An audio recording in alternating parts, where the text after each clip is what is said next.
Bismillahirrahmanirrahim. Assalamualaikum warahmatullahi wabarakatuh. Saya nutupin nggak Bu ini? Nggak ya, terlihat dari dua slide-nya ya. Ya, baik. Seperti pengantar yang sudah disampaikan, pada siang hari ini akan membawakan materi tentang kategori pangan.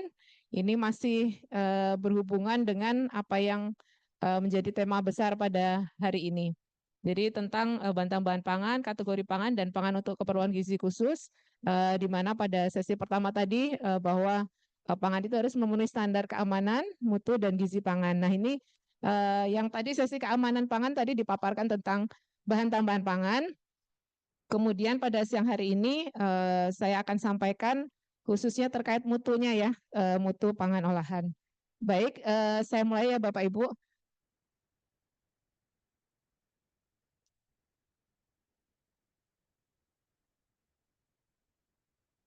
Secara umum nanti akan disampaikan tentang dasar hukum, kemudian juga peraturan terkait kategori pangan. Nanti akan kita lihat isinya seperti apa. Kemudian implementasinya nanti akan digunakan, diterapkannya seperti apa kategori pangan ini, kemudian pedoman-pedoman yang kami terbitkan, dan juga penutup. Next.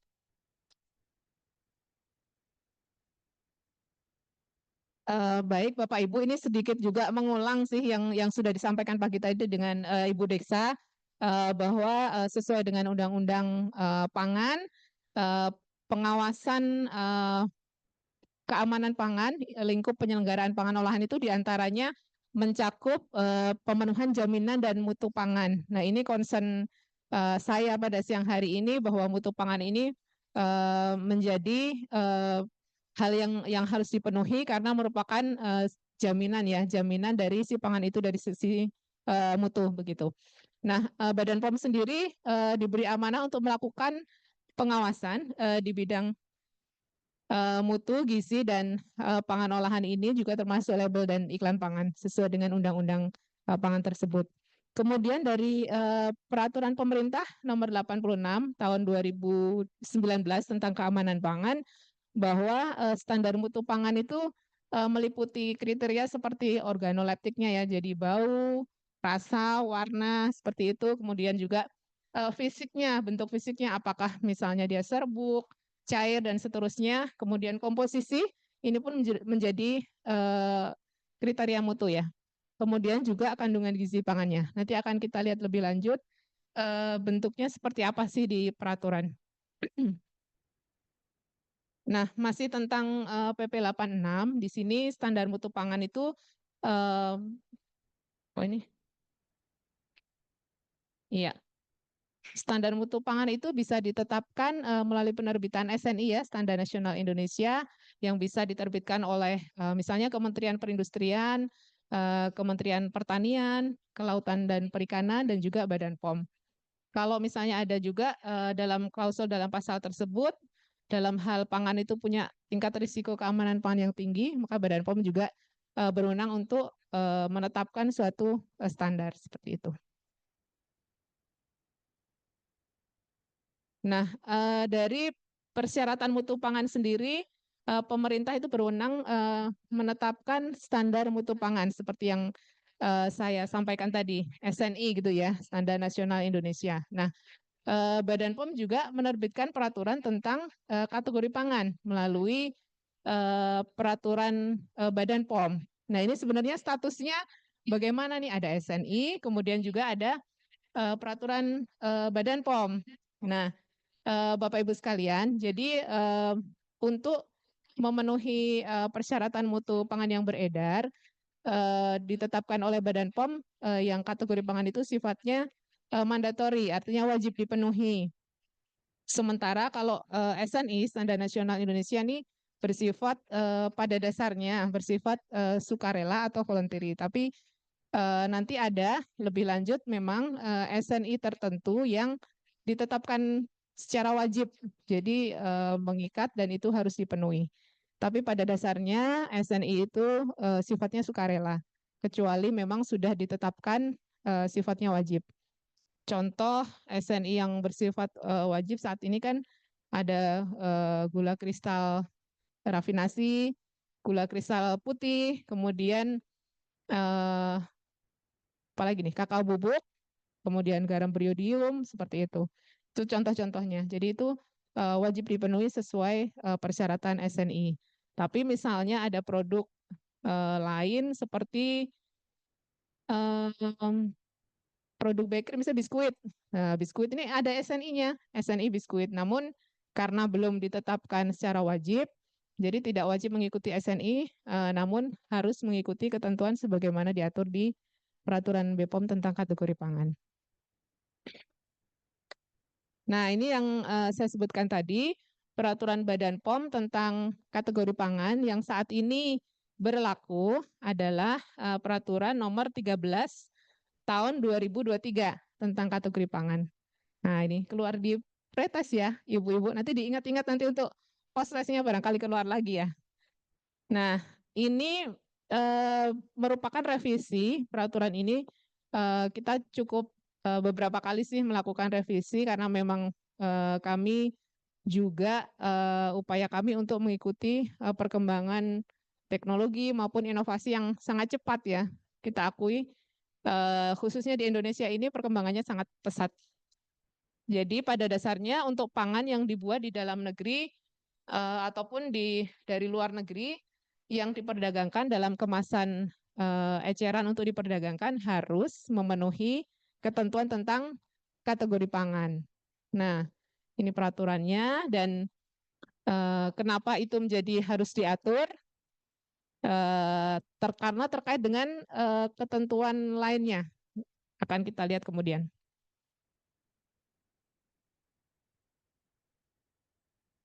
Nah, secara umum kategori pangan ini Bapak Ibu, jadi merupakan pengelompokan pangan itu bisa berdasarkan bahan baku yang digunakan, kemudian proses produksinya, kemudian pengolahannya ataupun target peruntukan. Jadi produk tersebut ditujukan untuk siapa. Nah, itu akan mempengaruhi penempatan satu produk dalam kategori pangan. Jadi nanti ada deskripsi, kemudian definisi, dan juga ada karakteristik dasar.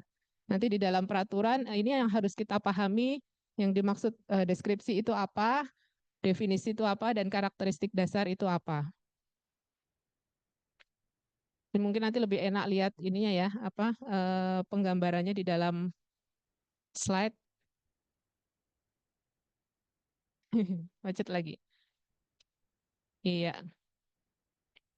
Secara umum peraturan BPOM ini ada bagiannya ya Bapak Ibu. Jadi nanti ada batang tubuh, ada 12 pasal, nanti ada 3 lampiran peraturannya. Lampiran pertama itu tentang kategori pangan, kemudian lampiran kedua isinya tentang bahan baku, kemudian lampiran ketiga adalah contoh-contoh formulir pengkajian, di mana misalnya ada suatu pangan yang belum punya rumahnya di kategori pangan, kita buka ya, kita buka kesempatan untuk dilakukan pengkajian. Rumahnya di mana yang tepat, seperti itu. Nah, Bapak Ibu sudah tahu belum kategori pangan ada berapa jumlahnya? Dibagi menjadi berapa kategori? 16. Alhamdulillah, kayak lulus semua Bu ini. Alhamdulillah. Jadi 16 mulai dari 01 produk susu dan analognya, kemudian lemak dan minyak untuk 02, 03 es untuk dimakan, 04 produk buah sayur, rumput laut dan biji-bijian, 05 itu adalah kembang gula dan coklat, kemudian 06 serealia dan produk serealia, 07 produk bakery, 08 daging dan produk daging, kemudian 09 ada produk perikanan, 10 ada produk olahan telur ya, kemudian 11 gula, pemanis termasuk madu, kemudian kelompok 12 ini ada garam, rempah, sup, kemudian bumbu-bumbuan, kemudian kategori pangan 13 itu pangan olahan untuk keperluan gizi khusus. Nanti setelah ini ada sesi sendiri karena namanya khusus jadi spesial ya Bu Tiwi. Kemudian kategori pangan 14 itu minuman, tidak termasuk produk susu, jadi susu sudah diatur di 01. Kemudian 15 makanan ringan siap santap dan 16-nya pangan siap saji terkemas. Nah, ini pembagiannya nanti supaya inline dengan penjelasan yang BTP tadi pagi disampaikan. Jadi setiap kategori pangan dari 1 sampai 16 tadi dibagi lagi menjadi subkategori bahkan sub-sub seperti itu. Gini contohnya, jadi ada kategori pangan 9 itu punya sampai sub kategori. Tapi tidak semuanya seperti ini ya, tapi prinsipnya bisa dipahami kalau kategori pangan ini terdiri dari bisa punya anak gitu. Tapi ada juga yang cuma kategori pangannya 1 digit aja, misalnya kategori pangan S yang 03, kemudian 16 itu juga tidak punya subkategori. Maaf nih saya sambil minum kok serak.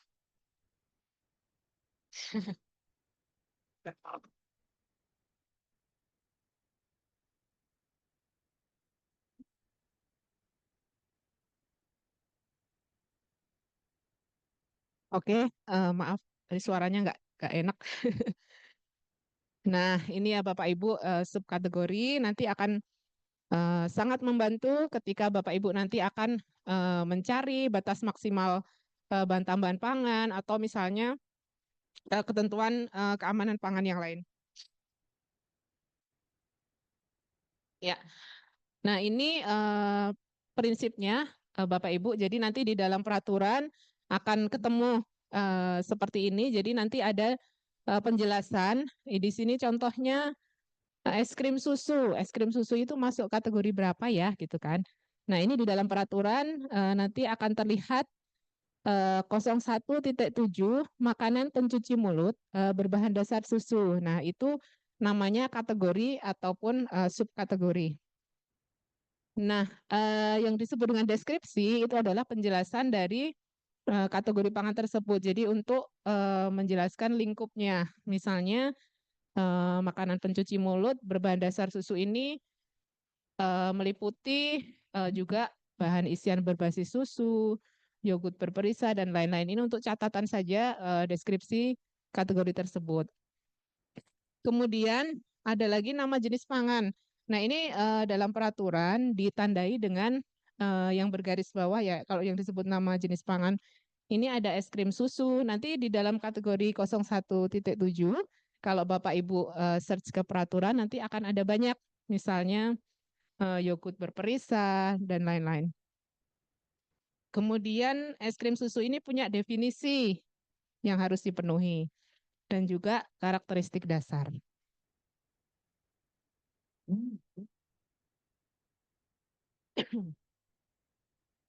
Nah, Bapak Ibu sudah pernah menganalisis kategori pangan? Apa boleh ini salah satu menjelaskan, misalnya yang punya produk? Ada di antara Bapak Ibu pelaku usaha? Boleh? Volunteer satu? Ada yang bersedia? Ibu produknya es krim. Nah, Ibu gimana Bu dalam menentukan kategori pangan sudah pernah menganalisis? Oh belum, baru. Oke. Oke, baik. Jadi penjelasan sedikit ya Bu, nanti sambil Ibu simulasikan. Jadi prinsipnya menentukan kategori pangan itu perlu 2 langkah pertama. Itu yang pertama cek data produknya. Cek data produk itu misalnya komposisi. Ibu pakai komposisi apa saja? Misalnya susu, gula, kemudian ada sari buah misalnya, perisa, dan lain-lain. Kemudian proses produksi atau pengolahan. Nah, ini juga harus diketahui. Misalnya produk Ibu prinsipnya apa? Misalnya pencampuran, kemudian pemasakan atau pembekuan. Nah, itu juga nanti akan mempengaruhi kategori pangannya. Kemudian yang ketiga karakteristik dasar. Nah, ini tahunya itu bisa dicek dalam peraturan tersebut. Seperti tadi yang es krim misalnya mempersyaratkan misalnya kadar lemak. Nah, itu namanya karakteristik dasar yang perlu dipenuhi oleh Bapak Ibu sekalian. Apakah produk saya itu kadar lemaknya memenuhi untuk bisa disebut sebagai es krim misalnya. Itu. Kemudian cara konsumsi atau penggunaan. Nah, ini apakah misalnya langsung dikonsumsi ataukah perlu dipanaskan dulu, matang atau mentah itu intinya ya. Atau sudah siap makan. Nah, ini penting informasinya. Kemudian bentuk produk, apakah dia serbuk, apakah cair, kemudian ataukah bentuknya pasta ya, semi solid. Ini juga bisa menentukan ya kategori pangannya. Kemudian peruntukan atau target, di sini yang dimaksud adalah apakah produk tersebut ditujukan untuk konsumen tertentu. Dalam hal ini keperluan yang memerlukan pengaturan gizi khusus ataupun pangan tersebut untuk bisa dikonsumsi oleh semua kalangan umum ya, mulai dari anak-anak, dewasa sampai orang tua. Nah, setelah data-data tersebut diidentifikasi, selanjutnya Bapak Ibu bisa cek di peraturan nih di kategori pangan. Apakah produk saya itu memenuhi atau tidak dengan yang ada di peraturan kategori pangan. Nah, kalau misalnya udah diidentifikasi, kemudian dicek kategori pangannya juga nggak ketemu, oh ini nggak bisa ditempatkan dalam kategori pangan, di dalam peraturan, jadi perlu dilakukan pengkajian. Nah, ini menggunakan yang lampiran 3, data-data yang dibutuhkan di dalam peraturan ini. Tadi lampiran 1 tentang kategori pangan secara umum ya. Kemudian ini yang lampiran 2 tentang bahan baku. Jadi ini isinya adalah bahan baku yang dapat digunakan sebagai bahan baku pangan, seperti itu. Jadi dibagi 2, ada yang tanpa batasan penggunaan, artinya kalau makanan itu kan bisa dikonsumsi berapapun ya Bapak Ibu tanpa ada, misalnya sehari mau dimakan pagi, siang, sore juga oke seperti itu. Ini tidak ada batasan penggunaan bahan bakunya. Kalau yang bagian lain, yang bagian B adalah bahan bakunya ada batasan penggunaan. Jadi untuk produk pangan olahan, misalnya di sini ada konsentrat balloon flower. Ada nama spesiesnya, Platycodon grandifolius. Nah, ini berdasarkan pengkajian ada batas maksimum penggunaan. Jadi ketika Bapak Ibu menggunakan bahan baku ini, bagian misalnya di sini sudah ditentukan seperti yang Prista tadi, nama bahannya apa, nama latinnya apa, bagian yang boleh digunakan itu bagian apa, berarti di sini akarnya boleh dipakai, bentuknya konsentrat, kemudian akan dipakai di jenis pangan tertentu dengan batas maksimum sesuai peraturan. Itu artinya ada batasan penggunaan ya, jadi perlu diperhatikan. Yang paling penting adalah, maaf ini terlompat. Hal yang paling penting adalah bahan baku yang Bapak Ibu gunakan tidak termasuk dalam daftar bahan yang dilarang. Nah, itu juga perlu diketahui peraturan Badan POM nomor 22 tahun 2023. Di sana ada bahan-bahan yang tidak boleh dipakai di produk pangan. Contohnya yang saya ingat ya karena banyak sekali listnya. Di sana ada memang zat-zat psikotropika, kemudian satwa atau tanaman yang dilindungi itu juga tidak boleh. Kemudian misalnya ada juga penggunaan sirsak, tapi sirsak yang bagian daun. Nanti ada spesifik disebutkan yang nggak boleh itu bagian apa gitu. Apakah seluruh bagian tanaman, apa hanya bagian tertentu. Kalau buahnya boleh, tapi kalau daun sirsaknya masuk dalam daftar bahan baku yang dilarang. Tadi ya Bapak Ibu. Tadi tentang kategori pangan sudah, kemudian bahan baku prinsipnya ya sudah saya sampaikan. Selanjutnya ini juga ada highlight tentang pemanfaatan mikroorganisme pada pangan olahan. Ini perlu saya sampaikan karena nanti di peraturan Badan POM kategori pangan, Bapak Ibu nanti menjumpai misalnya produk-produk fermentasi. Nah, itu akan pakai mikroorganisme ya. Nah, ini supaya Bapak Ibu juga lebih mengenal bahwa mikroorganisme itu ada pengaturannya untuk yang bisa digunakan dalam pangan olahan. Yang pertama, kultur starter itu bisa digunakan pada proses fermentasi. Nah, di peraturan kategori pangan nanti akan terlihat misalnya di Bapak Ibu search misalnya produk yogurt. Nah, akan terlihat dia pakai kultur starter apa seperti itu. Kultur starter untuk proses fermentasi ini ada yang sifatnya tidak teridentifikasi, ada juga yang teridentifikasi. Nanti kita lihat bedanya. Nah, mikroorganisme itu selain digunakan sebagai kultur starter, itu juga bisa digunakan sebagai bahan baku pada pangan olahan. Tapi ini sejauh ini belum diperkenankan mencantumkan klaim probiotik.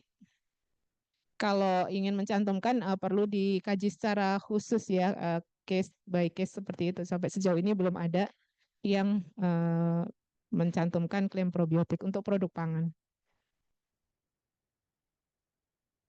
Nah, ini untuk yang kultur starter proses fermentasi, untuk mikroorganisme yang tidak teridentifikasi itu misalnya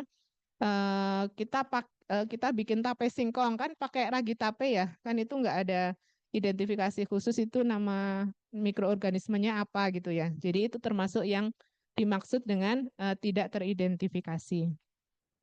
Ragi tape, kemudian biji kefir ya, kemudian SCOBY itu untuk pembuatan teh fermentasi. Kemudian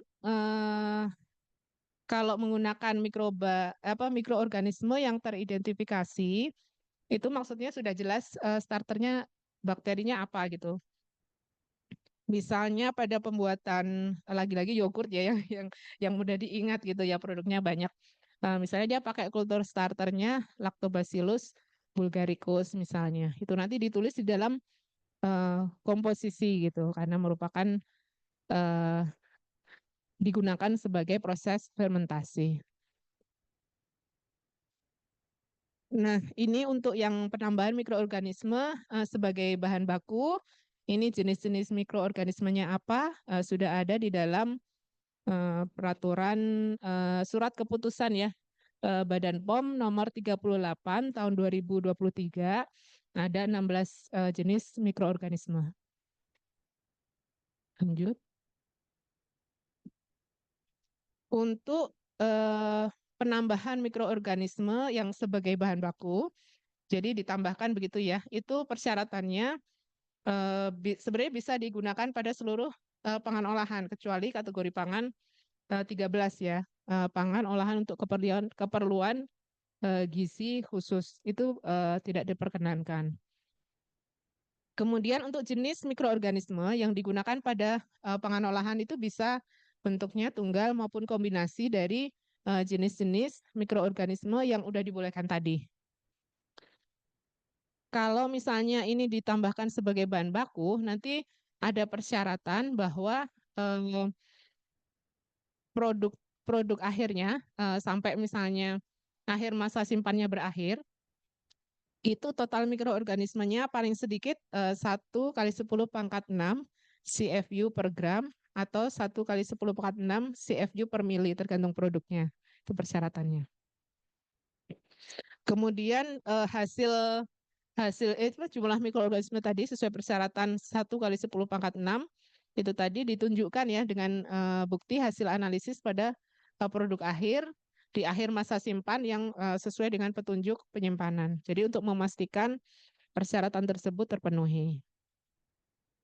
Kemudian pangan olahan yang menambahkan mikroorganisme sebagai bahan baku ya, untuk sebagai salah satu bahan baku itu nanti dikecualikan ketentuan cemarannya dari sisi parameter berupa angka lempeng total, karena kan pasti jumlahnya akan banyak ya karena memang ditambahkan. Kemudian dari sisi pencantuman di dalam label, dalam hal ini komposisi, nanti kultur starter yang dipakai itu ditambahkan keterangan genusnya, kemudian spesies kulturnya yang dipakai pada bagian komposisi. Kemudian juga jumlah minimum mikroorganisme hidup dengan satuan CFU per saji pada bagian label yang mudah dilihat. Kemudian juga perlu disampaikan petunjuk penyimpanan yang sesuai dengan persyaratan produknya supaya memang dipastikan mikroorganisme tersebut masih available, masih hidup ya sampai akhir masa simpan seperti itu.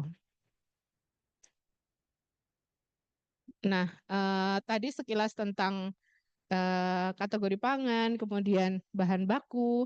Nah, ini sekarang kita bicara tentang implementasinya, Bapak Ibu. Nah, ini yang pertama implementasi terhadap label produk. Jadi, kategori pangan ini nanti akan dicantumkan pada ini bagian yang paling mudah dilihat dan dibaca.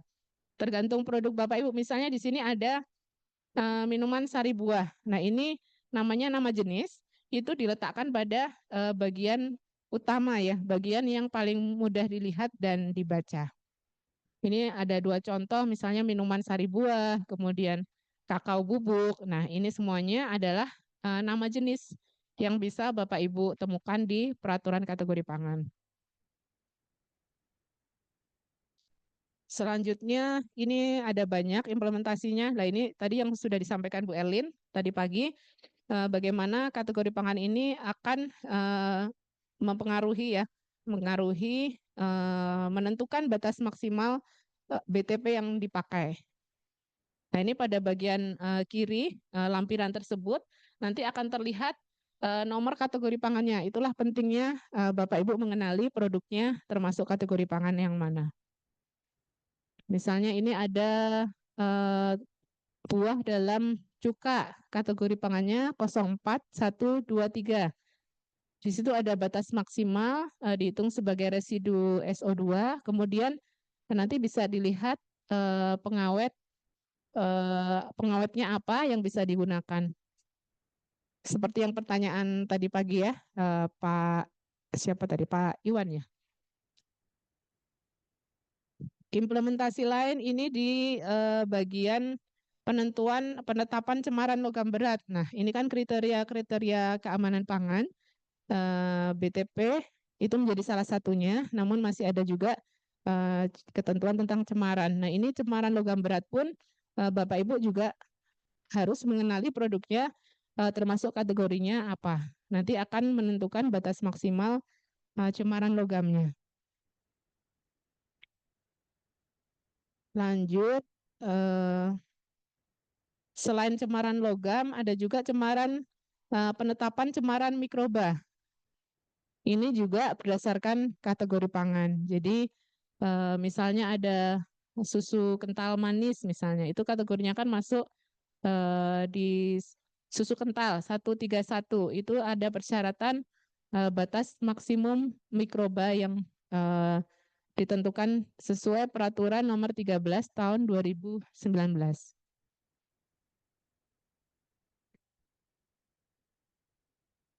Nah, tadi ada cemaran logam, kemudian cemaran mikroba, ada juga penetapan cemaran kimia.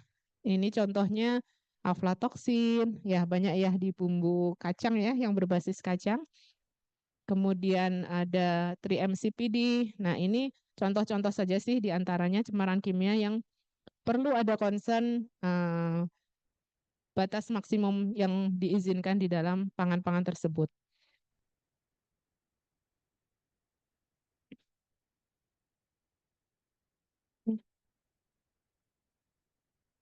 Next.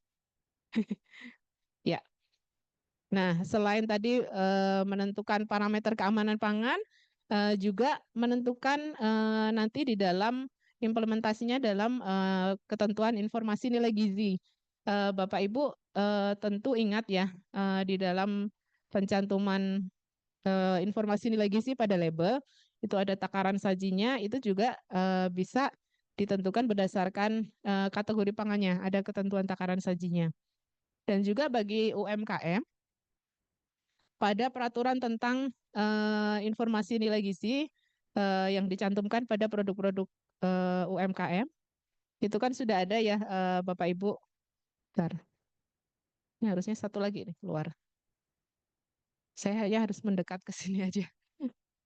Ya. Jadi ada peraturan Badan POM nomor 16 tahun 2020 tentang pencantuman informasi nilai gizi untuk pangan olahan yang diproduksi usaha mikro dan usaha kecil. Nah, di sana ada daftar produk-produk UMKM yang sudah kita coba eh, bantu dalam arti ada untuk penentuan ING-nya tidak perlu mengujikan sendiri, tapi sudah kita sediakan panduannya, jadi bisa bisa langsung dipakai. Syaratnya ya sesuai dengan yang ada di lampiran peraturan tersebut. Jadi ini ada keripik pisang asin, keripik pisang manis, keripik sale pisang sepanjang memenuhi yang ada di lampiran ini. Artinya jenis pangan olahannya memang belum semua, namun ketika sudah ada di dalam lampiran peraturan ini sudah bisa langsung digunakan eh, untuk pencantuman ING-nya. Jadi mengurangi biaya uji ya Bapak Ibu. Sebetulnya nanti menarik juga ketika mungkin suatu saat ya Bapak Ibu ada sesi pemaparan label tentang ING untuk UMKM, itu juga akan dikenalkan aplikasi cetak ING. Jadi itu tuh sangat praktis yang bisa langsung digunakan. Tapi itu pada sesi yang lain terkait label. Selanjutnya pedoman-pedoman yang disusun sejak tahun 2019 sampai 2023 ini sebetulnya banyak pedomannya lebih dari ini, tapi ini kami coba sampaikan yang cukup baru ya, setidaknya dalam 5 tahun terakhir ini ada pedoman perhitungan karakteristik dasar. Nah ini contohnya ketika nanti produk susu misalnya Bu, itu ada misalnya di persyaratan dibilang kadar padatan susunya maksimal sekian. Nah ini yang dimaksud padatan susu itu bagaimana cara menghitungnya. Nah, itu ada di dalam pedoman tersebut. Atau misalnya produk coklat. Produk coklat kan dipersyaratkan padatan kakaonya minimal sekian misalnya. Itu ada di dalam peraturan pedoman ini. Pedoman perhitungan karakteristik dasar.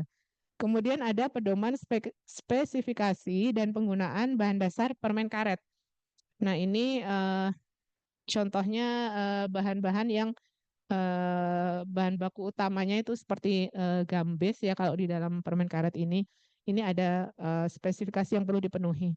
Kemudian pedoman pengkajian bahan baku pangan ini kami susun karena memang ada kebutuhan banyak pihak ya bagaimana kami dalam melakukan pengkajian bahan baku khususnya. Jadi misalnya ada penelitian misalnya ataupun tanaman yang sudah banyak dimanfaatkan di masyarakat tapi belum ada di dalam list peraturan kami tentang bahan baku. Nah, ini bisa juga Bapak Ibu menyampaikan data-data kepada kami. Tentu saja ada prosedur dan dokumen yang harus dipenuhi.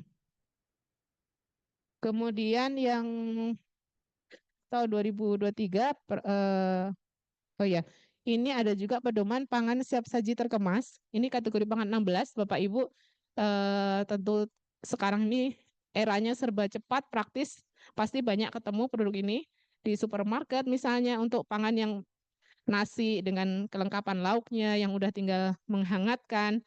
Nah, ini ada pedomannya karena nanti perlu ditentukan ini masuk kategori apa, kemudian bagaimana cara menghitung BTP-nya, kemudian cemarannya. Nah, ini ada di pedoman ini.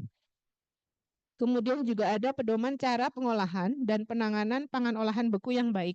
Nah, ini memang saat itu di era pandemi ada kebutuhan untuk pedoman terkait frozen food ya karena sangat booming pada saat itu. Nah, kita perlu menerbitkan suatu pedoman. Kemudian ada juga yang terbaru, ini pedoman penetapan kategori pangan 01, susu dan analognya. Nah, ini karena memang produk susu itu termasuk yang kategori yang cukup rumit dalam arti banyak sekali variasi produk susu. Misalnya ada susu cair saja, ada yang susu dengan perisa, ada yang sudah olahan lebih lanjut seperti misalnya keju ataupun whey dan lain sebagainya. Nah, inilah perlu kita susun menjadi suatu pedoman penetapan kategori pangan 1. Ini isi pedomannya kurang lebih seperti ini. Jadi nanti ada pohon keputusan. Ibu tadi yang produknya es krim barangkali bisa mencoba ini produk aku masuk yang mana gitu ya. Tapi kalau es krim sih sebetulnya cukup spesifik ya Bu ya. Jadi search juga langsung ketemu gitu. Cuma yang agak susah memang mungkin fisiknya seperti ya sama seperti susu cair pada umumnya, tapi ternyata punya nama jenis yang berbeda-beda. Jadi susu cair, minuman susu, kemudian minuman mengandung susu itu ternyata dari sisi kategori pangan berbeda-beda persyaratannya. Lalu ini juga ada disusun pohon keputusan di dalam pedoman ini bisa dipelajari dengan mengikuti pohon ini apakah dari bahan yang Bapak Ibu gunakan, dari proses yang Bapak Ibu pakai, ini bisa ditelusur. Kemudian di dalam pedoman tersebut juga ada contoh implementasinya bagaimana kita menentukan suatu kategori pangan dari data-data tadi, misalnya peruntukan, bentuknya, prosesnya, komposisinya, kemudian dari hasil pengujian itu bisa mengerucut ke satu kategori pangan yang tepat. Ini contoh saja. Ini mungkin saya tidak terlalu detail ya di sini di contoh implementasi. Tadi intinya pada umumnya jadi data-data tersebut dicocokkan dengan persyaratan karakteristik dasar di peraturan kategori pangan, maka akan ketemu produknya termasuk lebih tepat kategori apa. Nah, Bapak Ibu sekalian, jadi peraturan tentang kategori pangan ini mengatur pengelompokan pangan berdasarkan bahan baku, kemudian proses, target peruntukan yang memuat nanti ada deskripsi, karakteristik dasar, dan juga ada definisi di dalamnya. Kategori pangan ini nanti akan bermanfaat ya digunakan untuk menetapkan persyaratan selanjutnya seperti keamanan dan juga mutu serta gizi suatu pangan. Contohnya tadi penggunaan BTP, kemudian penentuan batas cemaran ya, ada cemaran mikroba, kemudian cemaran kimia, juga cemaran logam berat, dan juga berguna dalam misalnya ketentuan klaim, kemudian juga informasi nilai gizi. Dan juga pangan olahan yang diproduksi harus sesuai dengan persyaratan keamanan, mutu, dan gizi pangan sehingga produk Bapak Ibu akan mempunyai nilai tambah yang menjadi daya saing ketika nanti harus berkompetisi ya dengan produk-produk lain. Demikian Bapak Ibu, barangkali nanti lebih diperdalam dalam diskusi materi yang saya sampaikan. Terima kasih. Wassalamualaikum warahmatullahi wabarakatuh.